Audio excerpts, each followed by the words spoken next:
Top quality और consistent performance के लिए सिर्फ सिल्वर पंप नाम याद रखना। ಒಂದು ಕಡೆ ಬಾಲರಾಮನ ವಿಗ್ರಹಕ್ಕೆ ಶಿಲೆ ಸಿಕ್ಕಂತಹ ಜಾಗದಲ್ಲಿ ರಾಮದಾಸ್ ಅವರು ದೇವಸ್ಥಾನವನ್ನು ನಿರ್ಮಾಣ ಮಾಡಬೇಕು ಅಂತ ಹೇಳಿದ್ರೆ ಅದರ ಪಕ್ಕದಲ್ಲೇ ಅವರ ಸಹೋದರ ಸುರೇಶ್ ಅವರು ದಕ್ಷಿಣದ ನಳಂದ ವಿಶ್ವವಿದ್ಯಾನಿಲಯ ಸ್ಥಾಪನೆ ಆಗಬೇಕು ಅಂತೇಳಿ ನಾನು ಜಮೀನನ್ನು ಕೊಡ್ತೀನಿ ಅಂತಿದ್ದಾರೆ. ಅದೇ ಸ್ಥಳದಲ್ಲಿ ನಾವಿದ್ದೇವೆ. ನೀವು ನೋಡ್ತಾ ಇರ್ಬೋದು, ಡಾಕ್ಟರ್ ಬಾಬಾ ಸಾಹೇಬ್ ಅಂಬೇಡ್ಕರ್ ಅವರ ಪ್ರತಿಮೆಗೆ ಪೂಜೆಯನ್ನು ಮಾಡಿ ನಳಂದ ವಿಶ್ವವಿದ್ಯಾನಿಲಯ ಏನಲ್ಲಿದೆ ಅದೇ ರೀತಿಯ ಅದೇ ಮಾದರಿಯಲ್ಲಿ ಎಲ್ರಿಗೂ ಶಿಕ್ಷಣ ಸಿಗಬೇಕು ಅಂತೇಳಿ ದಕ್ಷಿಣದ ನಳಂದ ವಿಶ್ವವಿದ್ಯಾನಿಲಯವನ್ನು ನಾವು ಇಲ್ಲಿ ಕಟ್ತೇವೆ ಅಂತ ಮುಂದಾಗಿದ್ದಾರೆ. ಯಾಕಂದರೆ ಈ ಒಂದು ಸ್ಥಳ ಏನಿದೆ, ಈ ಜಾಗವನ್ನು ಸರ್ಕಾರದವರು ನೀಡಿರುವಂಥದ್ದು, ಅಂದರೆ ಕೃಷಿಯ ಉದ್ದೇಶಕ್ಕಾಗಿ ನೀಡಿದರು. ಸೊ ಏನು ಅವರಿಗೆ ಯಾವುದೇ ರೀತಿಯಾದಂತಹ ಸೌಲಭ್ಯಗಳು ಸಿಗೋದಿಲ್ಲ, ಅವರಿಗೆ ಕೊಟ್ಟಿದ್ದರು. ಅದನ್ನು ಕೃಷಿಯ ಉದ್ದೇಶಕ್ಕಷ್ಟೇ ಬಳಸಬೇಕು, ದಾನವಾಗಿ ಬೇರೆ ಯಾವುದಕ್ಕೂ ಕೊಡಬಾರ್ದು. ಈ ಕಾರಣಕ್ಕಾಗಿ ನಾವು ರಾಮ ಮಂದಿರ ಏನು ದಕ್ಷಿಣದ ಅಯೋಧ್ಯ ರಾಮ ಮಂದಿರ ಆಗ್ತಾಯಿತ್ತು, ಅದಕ್ಕೆ ವಿರೋಧವನ್ನು ವ್ಯಕ್ತಪಡಿಸ್ತೇವೆ. ಅದೇ ರೀತಿಯಾಗಿ ಆ ಒಂದು ಸ್ಥಳ ಏನಿದೆ, ಆ ರಾಮದಾಸ್ ಅವರ ಜಮೀನಿನ ಪಕ್ಕದಲ್ಲೇ ಅವರ ಸಹೋದರ ಸುರೇಶ್ ಅವರ ಜಾಗ ಇದೆ. ಆ ಜಾಗದಲ್ಲಿ ದಕ್ಷಿಣದ ನಳಂದ ವಿವಿಯನ್ನು ನಾವು ಮಾಡ್ತೇವೆ ಅಂತೇಳಿ ಆ ಒಂದು ರಾಮ ಮಂದಿರದ ನಿರ್ಮಾಣಕ್ಕೆ ವಿರೋಧವನ್ನು ವ್ಯಕ್ತಪಡಿಸಿದ್ದಾರೆ.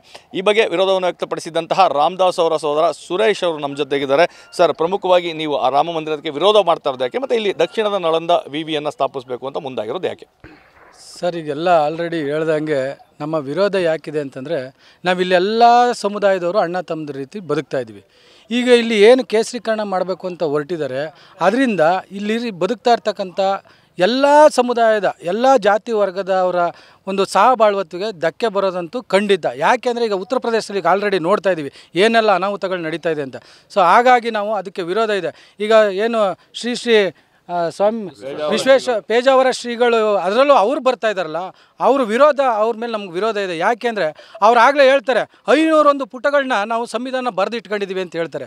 ಇವತ್ತು ಇಡೀ ಪ್ರಪಂಚನೇ ಮೆಚ್ಕೋತಾ ಇದೆ ಬಾಬಾ ಸಾಹೇಬರು ಕೊಟ್ಟಿರೋಂಥ ಸಂವಿಧಾನನ. ಇವ್ರು ಮಾತ್ರ ಅದನ್ನು ವಿರೋಧ ಮಾಡ್ತಾ ಇದ್ದಾರೆ. ಇವರಲ್ಲಿ ಪೂರ್ತಿ ಮನುವಾದನೆ ತುಂಬಿ ತುಳುಕ್ತಾ ಇದೆ, ಅಸಮಾನತೆ ತುಂಬಿ ತುಳುಕ್ತಾ ಇದೆ. ಮೊನ್ನೆ ಈಗ ಅಯೋಧ್ಯೆಯಲ್ಲಿ ರಾಷ್ಟ್ರಪತಿಯವ್ರಿಗೆ ಆಹ್ವಾನ ಕೊಟ್ಟಿಲ್ಲ, ಎಲ್ಲಿ ಸಮಾನತೆ ಇದೆ? ಒಳಗೆ ಬಿಡಲಿಲ್ಲ. ನಮ್ಮ ವೀರಶೈವ ನಮ್ಮ ಇಡೀ ಕರ್ನಾಟಕಕ್ಕೆ ಒಬ್ಬ ದೊಡ್ಡ ಸ್ವಾಮೀಜಿಗಳು, ಅವ್ರನ್ನ ಒಳ್ಳೆಯ ಒಂದು ಸ್ಥಾನಮಾನ ಕೊಟ್ಟು ಕೂರಿಸಲಿಲ್ಲ. ನಮ್ಮ ಕನಕಪೀಠದವ್ರನ್ನ ಕೂರಿಸಲಿಲ್ಲ. ಮತ್ತು ಇವ್ರೇನು ಸಮಾನತೆ ಕೊಡೋಕ್ಕೆ ಸಾಧ್ಯ ಮಾಮೂಲಿ ಜನಗಳಿಗೆ? ಹಾಗಾಗಿ ನಾವು ಈ ಭಾಗದಲ್ಲಿ ಅವ್ರೇನಾದ್ರು ಬಂದರೆ ಇಲ್ಲಿ ಅಸಮಾನತೆ ಎತ್ತಿ ಹಿಡಿಯುತ್ತೆ, ಅವರು ಈ ಕೇಸರೀಕರಣ ಮಾಡ್ತಾರೆ. ಹಾಗಾಗಿ ನಾವು ರಾಮ ಮಂದಿರ ಕೊಟ್ಟೋದಕ್ಕೂ ವಿರೋಧ ಇದೆ, ಅವ್ರ ಮೇಲೂ ನಮಗೆ ವಿರೋಧ ಇದೆ. ನಾವು ಆ ರಾಮ ಮಂದಿರ ಬದಲು ಇಲ್ಲಿ ನಾವು ವಿದ್ಯಾಸಂಸ್ಥೆಯನ್ನು ಕಟ್ತೀವಿ. ವಿದ್ಯಾಸಂಸ್ಥೆಗಳು ಕಟ್ಟಿ ಅಲ್ಲಿ ಯಾವುದೇ ಜಾತಿ ಜನಾಂಗದವ್ರು ಬಂದು ಎಲ್ಲರೂ ವಿದ್ಯೆ ಕಲೀಲಿ. ಬಾಬಾ ಸಾಹೇಬ್ರು ಹೇಳ್ಕೊಟ್ಟಿರೋದು ಹಾಗೇ, ಎಲ್ಲರಿಗೂ ಸಮಾನತೆ ಬೇಕು ಅಂದರೆ ವಿದ್ಯೆ ಬೇಕು. ಆ ವಿದ್ಯೆ ಕಟ್ಟೋದಕ್ಕೆ ನಮ್ಮ ಜಮೀನು ನಮ್ಮ ತಂದೆಯವರ ಹೆಸರಲ್ಲಿದೆ. ಆ ಜಮೀನ 1 ಎಕರೆ ನಾವು ಕೊಡೋದಕ್ಕೆ ನಾವು ನಮ್ಮ ತಂದೆ ನಮ್ಮ ಕುಟುಂಬದವರೆಲ್ಲ ಒಪ್ಕೊಂಡು ನಾವು 1 ಎಕರೆ ಕೊಡೋಕ್ಕೆ ಒಪ್ಕೊಂಡಿದ್ದೀವಿ. ಮತ್ತು ಇನ್ನೊಬ್ಬರು ನಟರಾಜ್ ಅಂತ ಅವರು 1 ಎಕರೆ ಕೊಡೋಕ್ಕೆ ಒಪ್ಕೊಂಡಿದ್ದಾರೆ. ಇನ್ನೊಬ್ಬರು ದೇವರಾಜ್ ಅಂತ ಅವರು ಜಮೀನು ಕೊಡೋಕ್ಕೆ ಒಪ್ಕೊಂಡಿದ್ದಾರೆ. ಸೊ ಹಾಗಾಗಿ ನಾವು ಇಲ್ಲಿ ವಿದ್ಯಾಸಂಸ್ಥೆನ ಕಟ್ತೀವಿ.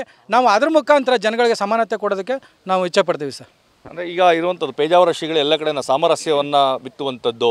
ಸೊ ಸಹಪಂಕ್ತಿ ಭೋಜನಗಳನ್ನ ಮಾಡಿ ಎಲ್ಲರ ಮನೆಗಳಿಗೆ ಹೋಗುವಂಥ ಕೆಲಸ ಮಾಡ್ತಾರೆ. ಅವ್ರು ಬರೋದಕ್ಕೆ ಯಾಕೆ ವಿರೋಧ ಇಲ್ಲಿ ಅಂತ? ಯಾವ ಸಾಮಾಜಿಕ ಸಮಾನತೆ ಕೊಟ್ಟಿದ್ದಾರೆ, ಯಾವ ಸಹಪಂಕ್ತಿ ಭೋಜನ ಹೇಳಿದ್ದಾರೆ ಸರ್? ಹಂಗೆ ಅನ್ನಂಗಿದ್ರೆ ಈ ರಾಮದಾಸ್ ಅವರಲ್ಲ, ಅವ್ರನ್ನ ಕರ್ಕೊಂಡೋಗಿ ಇಸ್ಕಾನ್ಗೆ ಮತ್ತು ಅವರ ಉಡುಪಿ ಮಠಕ್ಕಿದೆಯಲ್ಲ, ಅವ್ರು ತಗೊಂಡೋಗಲ್ಲಿ ಚೇರ್ಮನ್ ಮಾಡಲಿ, ಗರ್ಭಗುಡಿಗೆ ಬಿಟ್ಟು ಪೂಜೆ ಮಾಡಿಸ್ಲಿ, ಆಗ ಸಮಾನತೆ. ಸಹಪಂಕ್ತಿ ಭೋಜನ ಮಾಡಿದ ತಕ್ಷಣ ಅದು ಸಮಾನತೆ ಅಲ್ಲ.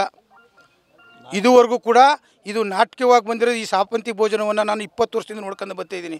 ಮತ್ತು ಅಯೋಧ್ಯ ಬಂದು ಇಲ್ಲಿ ದಕ್ಷಿಣ ಅಯೋಧ್ಯೆ ಮಾಡಬೇಕಂತ ಹೇಳಿದ್ರಲ್ಲ, ಈ ಕಟ್ಟಿರ್ತಕ್ಕಂಥ ಉತ್ತರ ಪ್ರದೇಶದ ಅಯೋಧ್ಯೆ ಇದೆಯಲ್ಲ, ರಾಮ ಹುಡ್ದಿರ್ತಕ್ಕಂಥ ಜಾಗ ಇದೆಯಲ್ಲ, ಅಲ್ಲಿಗೆ ಕರ್ಕೊಂಡೋಗಿರೋ ಮಠಾಧೀಶರು ಮಾಡಲಿ ನಮ್ಮ ರಾಮದಾಸ್ನ, ಆಗ ಸಮಾನತೆ ಅಂತ ಒಪ್ಕೊತೀನಿ. ಈಗ ನಮ್ಮ ಸಹೋದರ ಹೇಳಿದ್ನ, ನಮಗೆಷ್ಟು ನೋವಾಗ್ತಂತೆ, ಒಬ್ಬ ದಲಿತ ಹೆಣ್ಮಗಳನ್ನು ಅವಳ ಮುಂಡೆ ಅಂಥೇಳಿ ಸಂಸತ್ ಈಗ ಓಪನ್ ಮಾಡಿದ್ರಿ, ನಿಮಗೆ ಹೊಸ ಸಂಸತ್ ಭವನವನ್ನು ಬಿಟ್ಟಿರ ನೀವು? ಆ ಕೋಯಿಲ್ ಅಂತ ಇದ್ರೆ ಅವ್ನು ಬಿಟ್ಟರೆ ನೀವು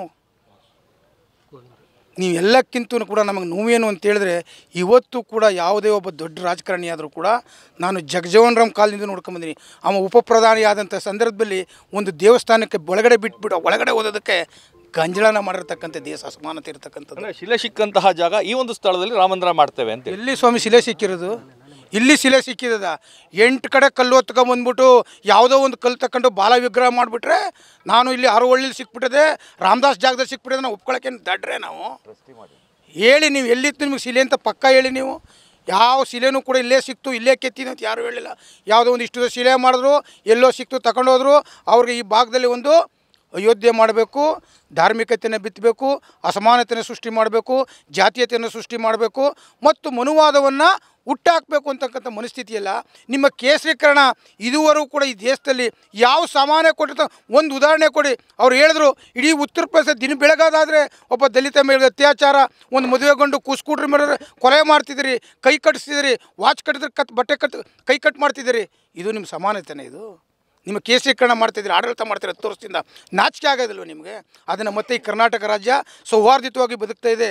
ಅದು ಈ ಭಾಗದಲ್ಲಂತೂ ಕೂಡ ಭಾಳ ಅತ್ಯುತ್ತಮವಾಗಿ ನಮ್ಗೆ ಯಾವುದೇ ಜಾತಿಯ ಮನಸ್ಥಿತಿ ಇಲ್ಲ, ಯಾವುದೇ ಸಂಕೋಲ ಇಲ್ಲ. ಇದೆ ಅಲ್ಲಿ ಇಲ್ಲಿ ದೌರ್ಜನ್ಯ ಇದನ್ನು ಇಲ್ಲ ಅಂತ ಹೇಳೋಕ್ಕಿಲ್ಲ, ಆ ಮಟ್ಟಕ್ಕಿಲ್ಲ. ಫಸ್ಟು ನೀವು ಸಮಾನತೆ ಕಟ್ಕೊಳ್ಳಿ, ಆಮೇಲೆ ರಾಮಂತಂದು ಬಿತ್ತಿ ಒಪ್ಕೋತೀವಿ. ಒಂದು ವೇಳೆ ರಾಮ ಮಂದಿರವನ್ನು ನಿರ್ಮಾಣ ಮಾಡಲಿಕ್ಕೆ ಮುಂದಾದರೆ ಹೋರಾಟ ಆಗಿರುತ್ತೆ ಸರ್. ಈಗ ಫಸ್ಟ್ ಆಫ್ ಆಲು ಈ ಭಾಗದ ಜನ, ಈ ಗ್ರಾಮದ ಜನ ಈಗಾಗಲೇ ಈ ಅವರ ಪರಂಪರೆಯನ್ನು ಬಿಟ್ಟುಕೊಡೋಕೆ ರೆಡಿ ಇಲ್ಲ. ಎಲ್ಲ ಒಂದ್ಮತದ ತೀರ್ಮಾನ ಆಗಿದೆ. ಇವತ್ತೇನೋ ರಾಮದಾಸ್ ಅವರು ಇಚ್ಛೆಯಿಂದ ಇಲ್ಲಿ ರಾಮ ಮಂದಿರ ಕಟ್ತಾ ಇಲ್ಲ. ಇಲ್ಲಿ MLA MP RSSನ ಕೆಲವು ಕಿಡಿಗೇಡಿಗಳು ನಮ್ಮ ರಾಮದಾಸ್ ಅಣ್ಣ ತಲೆ ಕೆಡಿಸಿ ಅವ್ರ ತಲೆಗೆ ಏನೇನೋ ತುಂಬಿ ಇಲ್ಲಿ ರಾಮ ಮಂದಿರ ಕಟ್ಬಿಟ್ರೆ ನೀನು ಶ್ರೀಮಂತರಾಗೋಯ್ತಿದೆ, ನಿನಗೆ ಅಷ್ಟು ಕೋಟಿ ದುಡ್ಡು ಬಂದ್ಬಿಡ್ತದ, ನೀನು ಏನೇನೋ ಆಗೋಯ್ತಿದೆ, ನಿನ್ನ ಕುಟುಂಬ ಉದ್ಧಾರ ಆಯ್ತಿದೆ ಅಂತೇಳಿ ಪಾಪ ಅವನ ಭ್ರಮೆನಲ್ಲಿ ಅವ್ನು ಮಾಡಿ ಮೋಸ ಮಾಡೋಕ್ಕೆ ಕೊಟ್ಟಿದ್ದಾರೆ. ಆ ಮೋಸದ ಸಂಚು ನಮ್ಮ ರಾಮದಾಸ್ ಅಣ್ಣನಿಗೆ ಅರ್ಥ ಆಗಿಲ್ಲ. ನಾವು ಈಗಾಗಲೇ ಆ ರಾಮದಾಸ್ ಅಣ್ಣನ ಜೊತೆ ಮಾತಾಡ್ತಾ ಇದ್ದೀವಿ. ಈಗಾಗಲೇ ಅವರು 4 ಗುಂಟೆ ಭೂಮಿನ ಈ ನಳಂದ ಬುದ್ಧ ವಿಶ್ವವಿದ್ಯಾನಿಲಯ ಕಟ್ಟಲಿಕ್ಕೆ ಕೊಡೋದಕ್ಕೆ ಉಚಿತವಾಗಿ ಕೊಡೋದಕ್ಕೆ ಒಪ್ಕೊಂಡಿದ್ದಾರೆ. ಶಿಕ್ಷಣಕ್ಕೆ ಈ ಥರದ ಒಂದು ಸಮಾನತೆಯನ್ನು, ಒಂದು ಏನು ಸಮಾಜಕ್ಕೆ ಬೇಕಾದಂಥ ಪ್ರೀತಿ, ವಿಶ್ವಾಸ, ಮೈತ್ರಿ, ಕರುಣೆ ಇಂಥ ವಿಚಾರಗಳನ್ನು ಇಡೀ ಜಗತ್ತಿನಾದ್ಯಂತ ಬಿತ್ತಲಿಕ್ಕೆ ಇದೊಂದು ಕೇಂದ್ರ ಆಗಲಿ, ಇದು ಬೌದ್ಧ ವಿಹಾರ ಆಗಲಿ, ಆ ನಿಟ್ಟಿನಲ್ಲಿ ನಾವೆಲ್ಲ ಆಲೋಚನೆ ಮಾಡ್ತಾಯಿದ್ವಿ. ನಾವು ಶಾಂತಿ ದೂತರು, ನಾವು ಆ ದಿಕ್ಕಿನಲ್ಲಿ ಯೋಚನೆ ಮಾಡ್ತಾಯಿಲ್ಲ. ಅವ್ರು ಏನೇ ಕೆಟ್ಟದ ದಿಕ್ಕಿನಲ್ಲಿ ಯೋಚನೆ ಮಾಡಿದ್ರು ಅವರು ಕೂಡ ಶೂದ್ರರೇ ಪಾಪ, ಅವ್ರಿಗೆ ಗೊತ್ತಿಲ್ಲ. ಅವ್ರಿಗೆ ನಾವು ಕನ್ವಿನ್ಸ್ ಮಾಡೋಣ. ಇಲ್ಲಿ ಬ್ರಾಹ್ಮಣತ್ವ, ಬ್ರಾಹ್ಮಣಿಸಮ್ ಎಲ್ಲರ ತಲೆನಲ್ಲೂ ಒಂದಷ್ಟು ಸೇರಿಕೊಂಡು ಏನೇನೋ ಕಿತಾಪತಿ ಮಾಡ್ತಾ ಇದೆ. ಅದನ್ನೆಲ್ಲ ಸರಿ ಮಾಡಿಸೋಣ. ಮುಂದಿನ ದಿನ ಎಲ್ಲರೂ ಸೌಹಾರ್ದಯುತವಾಗಿ ಬದುಕೋಣ, ಬಾಳೋಣ. ಇದು ಹೋರಾಟಗಾರರ ಮಾತು. ಅಂದರೆ ಈಗಾಗಲೇ ಈ ಒಂದು ಸ್ಥಳ ಏನಿದೆ, ಇಲ್ಲಿ ದಕ್ಷಿಣದ ನಳಂದ ವಿವಿಯನ್ನು ಮಾಡಲಿಕ್ಕೆ ನಾವು ತೀರ್ಮಾನ ಮಾಡಿದ್ದೇವೆ. ರಾಮದಾಸ್ ಅವ್ರನ್ನೂ ಸಹ ಮನವೊಲಿಸುವಂಥ ಕೆಲಸವನ್ನು ಮಾಡ್ತೇವೆ. ಸೌಹಾರ್ದಯುತವಾಗಿ ಬದುಕುವಂಥ ಕೆಲಸ ಆಗ್ತದೆ. ರಾಮ ಮಂದಿರದ ನಿರ್ಮಾಣಕ್ಕೆ ನಾವು ಅವಕಾಶವನ್ನು ಮಾಡಿಕೊಡೋದಿಲ್ಲ ಅನ್ನೋ ಸ್ಪಷ್ಟ ಮಾತುಗಳನ್ನು ಹೇಳಿದ್ದಾರೆ. ಕ್ಯಾಮ್ರಾ ಪರ್ಸನ್ ಪ್ರಮೋದ್ ಜೊತೆ ರಾಮ್, TV9 ಮೈಸೂರು.